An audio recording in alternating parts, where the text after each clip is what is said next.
के फोन कर लिए नानी के आबैल कहलिए मोरा ना माने नाना के फोन कर लिए नानी के आबैल कहलिए मोरा ना माने अलाही लेना निहर जइया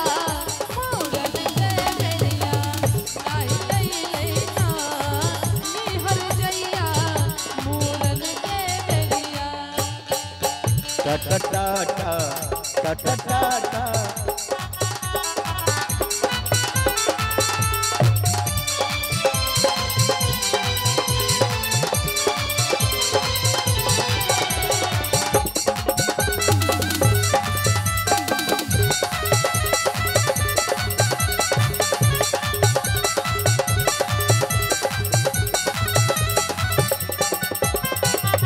विकास कुमार की तरफ से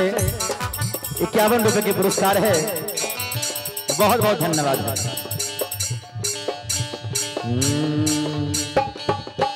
मामा के कार्ड भेजलिए मामी के आबैल कहलिए मोरा ना माने मामा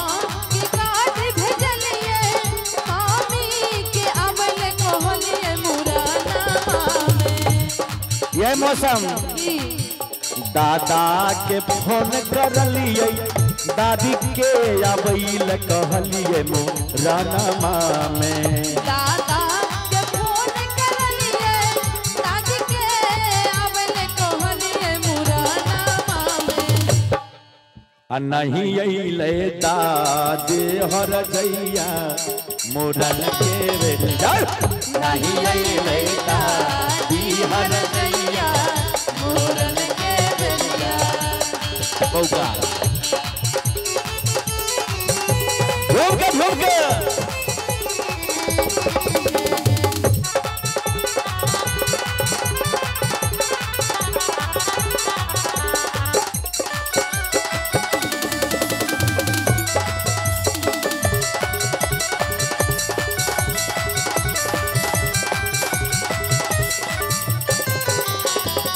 चाचा के फोन कर लिए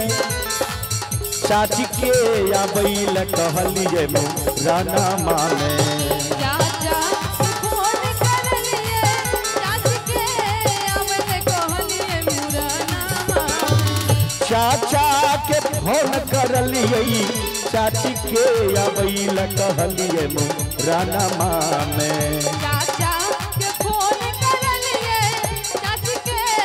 आबैल कहलिए मोरा ना माने यह मौसम कियो चाचा चाची कहाँ छथिन ये की पता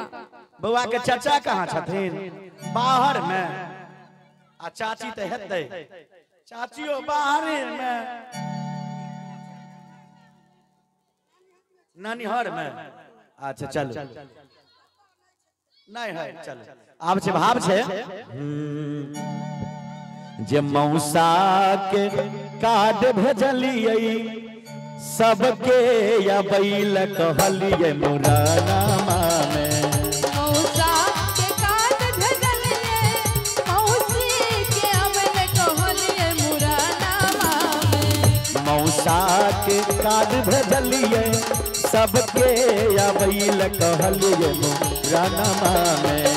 मौसा के कार्ड भेजलिए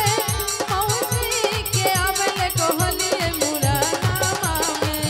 नहीं अइले मौसी छिनरिया मोरन के बेरिया नहीं अइले मौसी छिनरिया मोरन के बेरिया नहीं अइले मौसी खसरहिया मोरन के बेरिया